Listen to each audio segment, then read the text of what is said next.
ભણવા માટે સજ્જ થઈ જઈએ. પરંતુ ભણતા પહેલા થોડા ફ્રેશ થઈ જઈએ, બરાબર, પછી આપણે ભણીએ.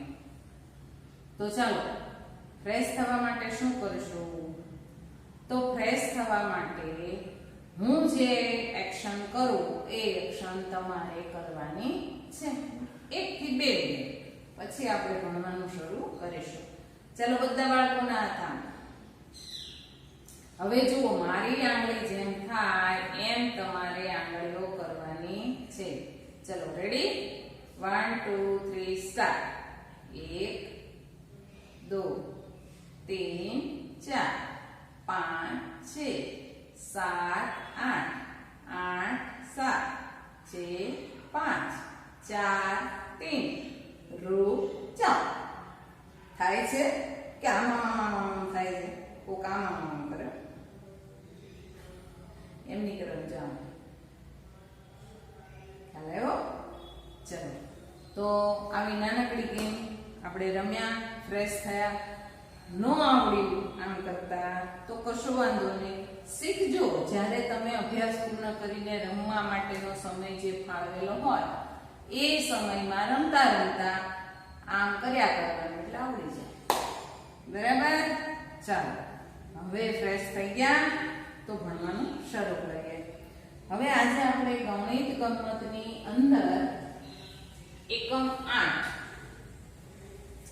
દશક અને એકમ, એમાં તમારા પુસ્તકનું 64 અને 65 નંબરનું પેજ છે એની આ વાત છે. એટલે દરેક બાળકો પોતાનું ગણિતની પુસ્તક કાઢશે. એમાં પુસ્તકની અંદર પાના નંબર 64 અને 65, એટલે જુઓ આ દેખાણું? Very good. ચાલો એ કાઢો. હવે એની વિગત આપણે જાણીએ, સમજીએ અને લખીએ. તો તમને એમ થશે આ ચિત્ર શેનું છે, બરાબર? તો એમાં વાત જાણે એમ છે કે આજે શાળાનો સફાઈ દિવસ છે. એનો સફાઈ દિવસ છે? શાળાનો સફાઈ દિવસ છે.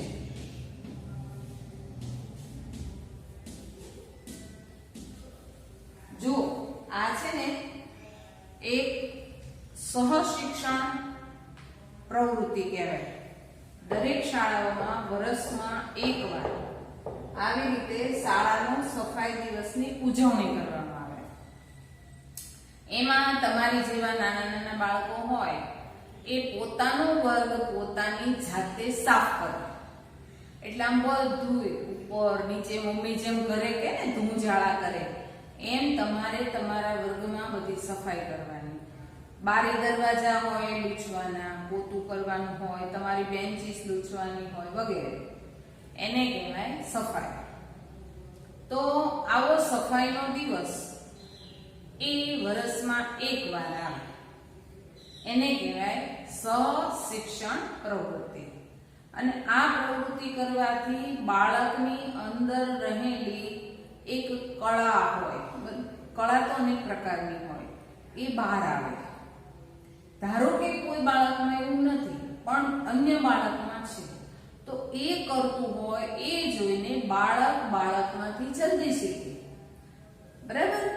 તો માનો કે એક નાની એવી દીકરી હોય તમારા જેવી 5-6 વર્ષની, કચરો વાળતી હોય, તો બીજી દીકરી જોવે કે હા તો વાળે છે, ચાલો હું એમ વાળું, તો એ પણ સાવણી લઈને વાળવા માંડે. એટલે એને પણ ના આવડતું એને આવડી જાય, અને આવડે છે એને કરવાનો આનંદ મળે છે. નથી આવડતું એને શીખવાનો આનંદ મળે છે. સાથે સાથે શું થાય છે કે સ્વચ્છતા વધે છે શાળામાં. અને શાળા સ્વચ્છ હોય, શાળા એક હંમેશા કહું છું બાળકોને કે શાળા છે એ એક સરસ્વતી માતાજીનું મંદિર કહેવાય. એની અંદર કોઈ દિવસ કચરો પડાય નહીં, થૂકાય નહીં, કોઈની વસ્તુ લેવાય નહીં, કોઈનો નાસ્તો કરાય નહીં વગેરે, બધું ચોરી કહેવાય. પછી ગંદુ કરીએ તો એ પણ ના કરાય, કારણ કે મંદિરમાં આપણે એવું કરીએ છીએ. તમારા ઘરની આજુબાજુમાં મંદિર હોય તમારા મમ્મી પપ્પા દાદા દાદી જતા હોય ભેગા તમે જાઓ તો એ મંદિરમાં જઈને તમે કચરો પાડો છો, મંદિરમાં જઈને તમે થૂકો છો, મંદિરમાં જઈને ત્યાં કોઈ ભગવાનની આગળ કાંઈ ફ્રૂટ મૂકે, કોઈ પૈસા મૂકે, તમે લઈ લો છો? નથી લેતા. શું કામે? કે એ વસ્તુ અડાય નહીં, એ તો ભગવાનનું છે, ભગવાનનું ઘર છે, ભગવાનની વસ્તુ છે, એની ચોરી કરાય ને. એ સુસંસ્કાર કહેવાય આપણા. અને આપણા ભારતીય સમાજમાં તો એ વસ્તુ બહુ પ્રચલિત છે. તો આ શાળા છે પણ સરસ્વતી દેવીનું મંદિર છે, તો એને સાફ કરવું. એ આપણે બધા બાળકો કેવા કહેવાય? તો કે બાળકો છે એ સરસ્વતી માતાના પૂજારી કહેવાય. એટલે વર્ષમાં એકવાર આપણે શાળા સાફ આપણી જાતે સાફ કરવી જોઈએ. પછી સાફ કર્યા પછી એ શાળાને શણગારવાની, તોરણ વગેરે બાંધવાના, રંગોળી પૂરવાની. એ શું કામ? જેમ દિવાળીમાં મમ્મી ઘર સાફ કરે પછી કેવા દીવા કરે, રંગોળી પૂરે, તોરણ બાંધે, એ દરમિયાન એટલા દિવસો આપણને ઘર કેટલું સરસ લાગે છે, ગમે છે ને? તો બસ એમ જ શાળા છે એ પણ એવી રીતે સાફ કરીને સુશોભન કરીએ તો શાળા પણ આપણને ગમે અને સરસ્વતી માતા છે ને આપણા ઉપર રાજી થઈ જાય. તો નાના નાના બાળકોએ કેટલું સરસ કામ કર્યું, તો એ આપણને આશીર્વાદ આપે. એ આશીર્વાદ આપે એટલે આપણને સદબુદ્ધિ પ્રાપ્ત થાય, વિદ્યા પ્રાપ્ત થાય અને આપણે મોટા થઈએ ને તો ખૂબ સુખી થઈએ. એટલે હંમેશા શાળા છે સરસ્વતી માતાનું મંદિર છે એ આપણે સમજી લેવાનું છે. બરાબર? ચાલો આવી સરસ મજાની વાત સાથે આપણે આપણો અભ્યાસ શરૂ કરીએ. તો એકમ 8 દશક અને એકમ 64-65 નંબરનું પેજ મેં તમને બતાવ્યું. એ નંબર ઉપર તમે જુઓ તો શાળાનો સફાઈ દિવસની ઉજવણી છે. હવે આ શાળા જે અહીંયા આપણને આપી છે એમાં 5 ધોરણ આપ્યા છે. ધોરણ 1, ધોરણ 2, ધોરણ 3, ધોરણ 4 અને ધોરણ 5. 5 ધોરણના આ બધા બાળકોને હાથ બીડી અને સર્કલમાં ઊભા રાખ્યા છે. કેટલા બાળકો છે? તો જુઓ, ધોરણ 1 માં 53 સંખ્યા છે. 5 તગડે 53. ધોરણ 1 માં 53 સંખ્યા છે. બરાબર? ચાલો પછી ધોરણ 2 માં 42 સંખ્યા છે. પછી ધોરણ 3 માં 35 સંખ્યા છે. પછી ધોરણ 4 માં 54 સંખ્યા છે. અને ધોરણ 5 માં 26 સંખ્યા છે. બરાબર? તો આટલી સંખ્યાના બાળકોને આમ સર્કલમાં ઊભા રાખ્યા છે. બરાબર? અને આ જે નાનકડી દીકરી છે એ લીડર છે, કેપ્ટન છે. એ જે સૂચના આપે એ રીતે આ બાળકોને કાર્ય કરવાનું છે. તો હવે એ દીકરી શું કહે છે? જો આજે અમારે શાળાની સફાઈ કરવાની છે. અમે ટુકડી બનાવીશું. દરેક ટુકડીમાં 10 વિદ્યાર્થીઓ રહેશે. ટુકડી બનાવીને કામ કરવાનું કહ્યું છે. એટલે એણે સૂચના આપી કે 10-10 ની ટુકડી બનાવવાની છે. એટલે આ બધા બાળકો ભેગા છે એમાંથી 10-10 બાળકોની ટુકડી બનાવવાની છે. તો આ બાળકો એને સામો શું પ્રત્યુત્તર આપે છે? અમારી ટીમ સૌથી સારી સફાઈ કરશે. એક બાળક એમ બોલે છે કે અમારી ટીમ તો બહુ સરસ કામ કરશે. સારું, આ અમે જઈએ, ઘસો અને સાફ કરો. પછી એ બાળક એમ કહે છે કે સારું ચાલો હવે અમે જઈએ, અમે સફાઈ કરવા માંડીએ, અમે ઘસવા માંડીએ, અમે વાળવા માંડીએ, અમે ધોવા માંડીએ. એમ ઉત્સાહ થાય છે બાળકમાં. તો એવું સરસ કાર્ય શરૂ થાય છે.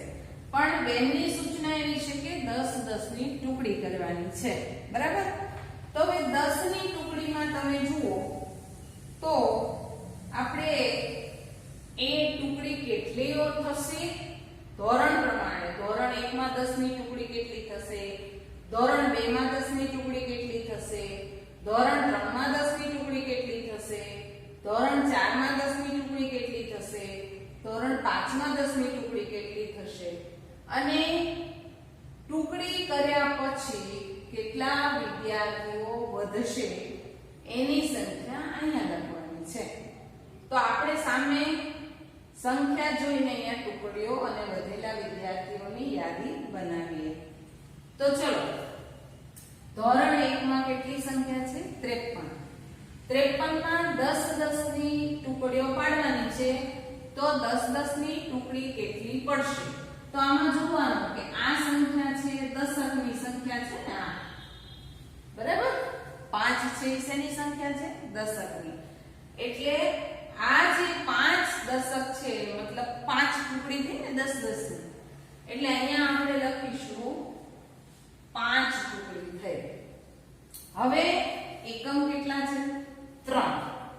તો વધ્યા વિદ્યાર્થી કેટલા? ટુકડીમાં તો 50 આવી ગયા પણ 3 વધ્યા ને, એટલે 3 વિદ્યાર્થી અહીંયા લખવાના છે. ચાલો, હવે ધોરણ 2. ધોરણ 2 માં કેટલી સંખ્યા છે? 42.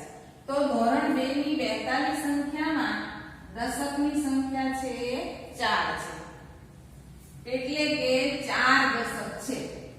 એટલે 10 10 4 વાર થયા ને, એટલે 4 ટુકડી પડે ને, એટલે 10 10 ની 4 ટુકડી પડી. તો વધ્યા કેટલા? 2. તો અહીંયા લખીશું 2. બરાબર. ચાલો, હવે ધોરણ 3.